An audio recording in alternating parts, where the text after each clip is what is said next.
여러분 안녕하십니까. 이 글의 내용은 제가 2020년 9월 29일 날 프레스센터에서 외신기자 회견을 했습니다.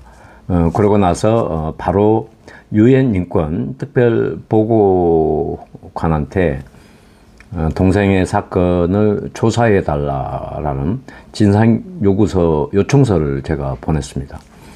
거기에 제가 그 부칙으로 제가 그때 당시의 사건, 지금의 이제 수많은 어떤 정보나 감사원이나 검찰 이런 뭐 재판을 통해서 드러난 게 아니라 그때 당시에 제가 과거에 경험했던 또 겪었던 사실만을 가지고 사실관계라는 글을 유엔에 바로 보냈던 것입니다. 여러분 이 글을 읽어보시면 그때 당시에 이렇게 오염되지 않은 상태에서 또 그 이후에 어떤 해경이나 민주당 이 악당들 문재인이 이 파렴치한 자가 그런 것이 아닌 그냥 순수하게 그때 당시 저의 어떤 경험치를 가지고 작성한 또 그쪽에 유엔에 보냈던 내용입니다. 여러분들 어떤 생각이 드시는지 한번 잘 들어보시고 많은 댓글 그리고 서해 피격 사건에 관련해서 여러분들 다시 한번 상기시켜 드리는 것입니다. 지금 뭐 최상병 특검이니 또 이태원 사건에 관련해서 억울한 국민의 죽음을 가지고 또 장난치기 하는 이 민주당 이 정권의 이 못된 짓거리 또 망령이 되살아나고 있습니다. 여러분들 이 글을 읽고 많은 댓글을 부탁드리겠습니다. 사실관계. 전시에도 비무장 민간인을 학살하지 않는 게 원칙인데 신분을 어느 정도 밝힌 상황에 그것도 2시간 이상을 힘없는 사람을 무지하게 끌고 가 죽이고 다시 총격을 가한 잔인한 북한의 인권을 고발하고자 합니다. 한국군의 정확한 사실 규명도 하지 않고 가장 쉬운 월북이라는 프레임으로 몰고 가 조기 종결하려 했던 정황들로 한 사람의 인권과 가족들에게 고통을 준 대한민국 군과 해경에게도 인권과 권리 보장을 말살한 사실관계를 따져 물을 것입니다. 실종일자 2020년 9월 21일 02시에서 3시로 추정. 장소 소연평도 남방 약 1.2마일 지점 무궁화 10호 당시 이선박의 총톤수는 499톤입니다. 그리고 앵커링 묘벽. 앵커링 해놓고 이제 그 정지되는 상태였죠. 실종 추정. 동생은 1등 항해사로서 고속 담정 팀장을 맡으며 해당 선박에 13호라는 800톤급 선박이 있었습니다. 여기에서 약 한 3일 전에 이쪽 무궁화 10호로 넘어온 거죠. 이선하여 쌍방간 다른 크기와 시스템 등 여러 상황이 달라 당직 중 점검을 위해 올라갔다. 순간 판단 착오나 이상규 바람 돌풍이 그때 불었다고 하거든요. 그것 때문에 실족했을 가능성이 가장 높으며 단정에서 해수면까지 높이는 약 한 4m 정도 됩니다. 그 높이에서 실족되었을 경우 멀리 이탈되어 살려고 발버둥과 함께 살려달라고 외쳤지만 그 시간대에는 모두 지침 시간이었고 조금 멀어지면 높은 파도와 강한 저류로 인해 소리를 전혀 듣지도 못했을 것이고 계속 표류로 당황하며 물을 많이 먹었을 것으로 추정. 이때는 인간이 가장 두려움과 아무도 없는 칠흑 같은 어둠으로 순간 방향 감각도 잃었을 것이며 살기 위한 수단으로 같이 떠다니는 부유물을 잡았을 것으로 추정됨. 통상적으로 라이프 자켓을 입고 부유물을 잡았다면 거동이 부자연스러워 다른 부유물을 찾았을 것임. 02시에서 3시에 실족되었다면 07시까지는 아침 7시까지죠. 멀리는 약 한 5마일, 육상 거리로 따지면 9.26km 정도 됩니다. 저리로 밀려버릴 수 있음.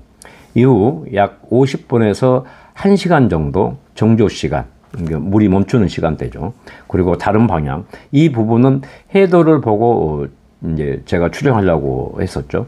그리고 5-6시간 정도 흘렸다면 대략 NLL 어느 지점까지, 이것도 제가 해도를 보고 예측을 했거든요.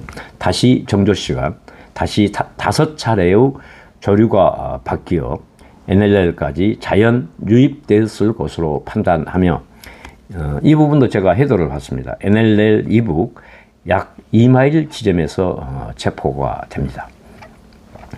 실족되어 해상의 상황을 설명하자면, 실족 후 새벽 시간대는 말 그대로 조류로 표류되었을 것이며, 동이 트는 시점에는 이미 기진맥진하여 자연스럽게 표류하고, 해가 뜰 때는 강한 햇빛이 해수면에 반사되어 눈부신 상황이 발생하여 방향 감각을 잃었을 것으로 판단됨.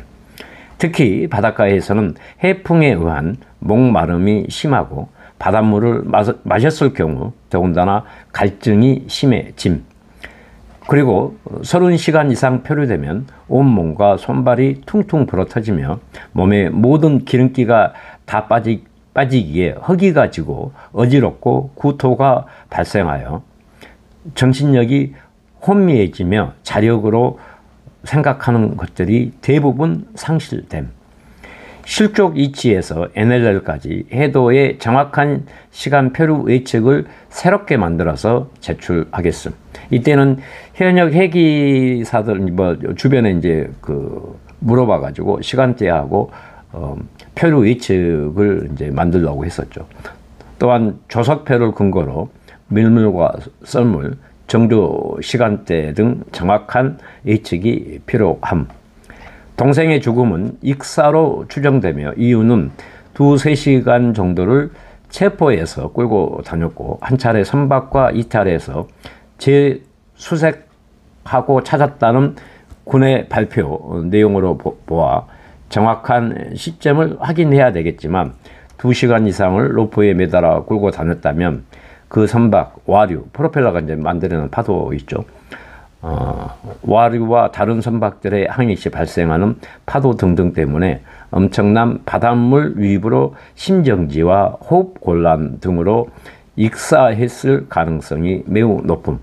이미 30시간 이상의 해상 표류로 인한 기진맥진한 상태가 있었을 것이고, 로프에 의지하여 2시간 이상을 끌려다니면 건장한 남자라도 상당량의 바닷물을 먹었을 수 있음.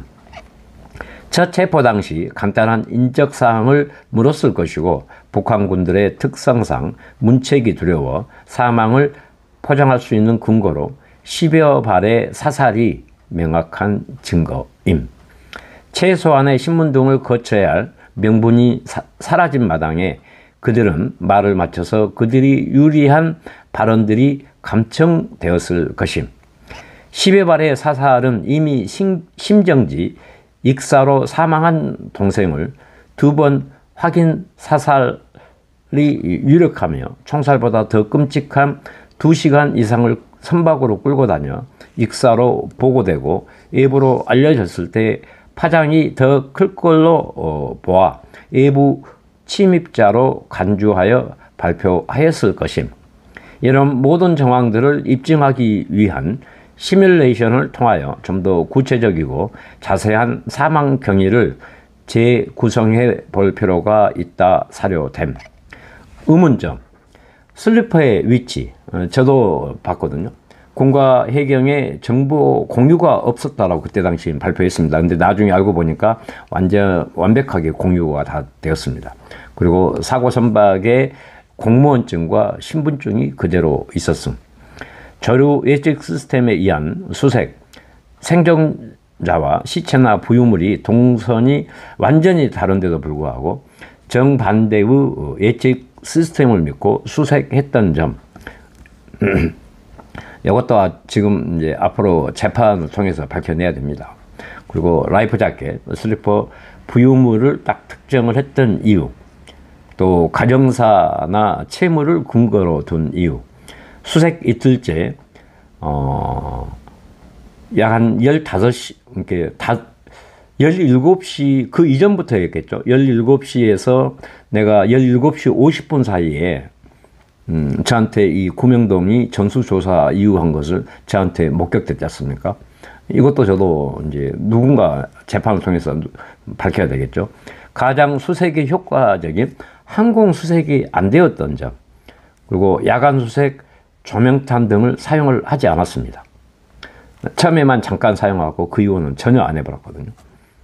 국제조난 시그널을 송출하지 않았던 이유, 이것은 명백합니다. 대연평도 및 해군, 해경 등 관측 자료를 말 안 한 이유. 국제조난 시그널은 잠깐 하지도 않고 그냥 그 VHF 16번에서 실종방송 잠깐 하다가 인천 VTS로 채널을 이동해서 이 사람들은 수색 방송을 했습니다. 그러니 주변에 있는 북한 선박이나 중국 선박들, 또 중국의 어떤 함정들, 또 북한의 함정들이 전혀 이 내용을 알 수가 없었던 거죠. 우리끼리만 이렇게 하고 있었던 이런 끔찍한 만행을 저질렀습니다. 그리고 대연평도와 해군, 해경 등 관측 자료를 말하지 않았습니다. 그때까지만 해도. NLL 이남 해상 표류 동선 및 자료가 없습니다. 실종 신고를 실종으로 간주하고 수색에 임했던 이유. 왜냐하면 실족이나 이런 어떤 여러 가지 상황들을 처음에는 이제 그렇게 수색했다가 이제 안보장관 회의에서 조작한 이후에는 이제 올북으로 둔갑을 시켜버렸지 않습니까? 그리고 수색 세력을 늘리지 않았습니다. 생존 당시와 또 제가 그때 수색에 동참했을 때는. 근데 제가 급여에서 내려오고 나서 수색 세력을 어마어마하게 증원을 해버립니다. 그러니까 완전히 장난치고 쇼한 거 아니겠습니까? 죽고 나서 수색 쇼 하면 뭐합니까? 이 개자식들이 바로 민주당 정권이었습니다. 지금도 마찬가지 아니겠습니까? 그리고 22일 해군 수색 세력이 가장 적었습니다. 이것도 이상하지 않습니까? 그리고 항공기, 해경 헬기의 대연평도 선회 시 특이사항은 발견했을 것으로 봅니다. 저는 이것을 공개하라고 했는데 공개도 하지 않습니다. 그리고 첫 체포됐던 위치를 밝혀야 되는데 안 밝힙니다. 그리고 3시간 이상을 끌고 간 지점부터 마지막 종착지까지 이것도 밝히지 않고 있습니다. 그리고 첫 목격 후 대응 매뉴얼이 뭔지를 제가 물었습니다. 그리고 첫 목격 후 조치 사항이 있었느냐, 첫 목격 후 첫 보고자가 누구였냐, 첫 목격 후 해경에 어떻게 누구한테 알렸냐, 그리고 목격자가 누구였나, 목격자가 취한 행동은 무엇인가, 첫 목격 후 보고 후 상부에서 반응은 어땠냐, 상부의 지시사항이 뭐였냐, 해경의 부실 수사 및 중간 발표, 또 군의 불협조라고 했는데 이들은 다 공유했습니다. 그래놓고 협조 안 했다라고 거짓말을 해버렸죠. 그리고 NLL 이남에서의 방어와 해상경계 작전 실패에 관련해서 일체 언급을 하지 않았습니다. 그리고 21일 01시 38분에 컴퓨터 로그인 기록과 열람 내용인지 뭔지를 그때까지만 하더라도 저한테는 알려주지 않았습니다. 그리고 단순 실종으로 보고되었는데 왜 갑자기 월북으로 몰아갔는지 그 배경과 이유와 틀에 박힌 프레임으로 슬퍼, 자켓, 부유물, 항해사는 이유를 들어 월북이라고 특정했는지 이것도 저는 그때 당시 궁금했습니다. 그리고 로그북 항일지하고 CCTV의 행적과 일치하는가, 그는 38km 또 33km의 거리와 좌표를 무슨 근거로 특정했는지 이때 유엔사는 전혀 또 관여하지도 않았습니다. 그리고 그래서 제가 유엔사의 역할이 무엇이고 또 여기 한국에 주둔하는 이유가 뭔지를 제가 물었습니다. 근데 유엔사 사령관 면담 요청을 한 달 동안 국방부가 방해해버렸습니다. 그리고 골든타임 30시간 동안 대한민국 해군과 군은 뭐 했냐라고도 물었습니다. 골든타임 6시간 동안 군은, 대한민국은 무엇을 했냐. 조작하는 데만 혈안이 되었던 완전히 이 파렴치한 악마들이었습니다. 왜냐하면 이 내용은 여러분들 제가 2020년 9월 29일 날 프레스센터에서 기자회견을 하고 곧바로 이제 유엔에 이 사건을 좀 들여다달라, 그리고 또 대한민국 정부에 압박을 해달라라고 제가 이제 요청서를 보냈습니다. 거기에 제가 첨부 내용을, 그때 당시 이제 제가 너무나도 억울하고 궁금했던 내용들을 그때 당시 상황으로서 적어가지고 제출을 했던 내용을 오늘 여러분들한테 알려드립니다. 여러분들 이 내용을 듣고 어떤 생각이 드십니까? 과연 이 민주당 정권은 민주주의를 얘기하면서 감히 인권을 떠들면서 인권을 말살하고 인권을 유린했습니다. 그리고 아직도 그러고 있습니다. 그리고 억울한 죽음을 자기들이 정치적으로 이용하기 쉽고 또 이용할 가치가 있다면 계속적으로 떠들어대고 자기들이 불리하고 자기들이 같은 범죄에 연루된 정황이 있다라면 철저하게 은폐해버리는 이 작자들이 바로 민주당 정권 아니겠습니까? 그래서 저는 민주당을 범죄 집단이라 생각하고 이들을 반드시 정당 해산해버려야 된다. 저는 강력하게 생각하고 있습니다. 여러분들의 생각은 어떻습니까? 감사합니다.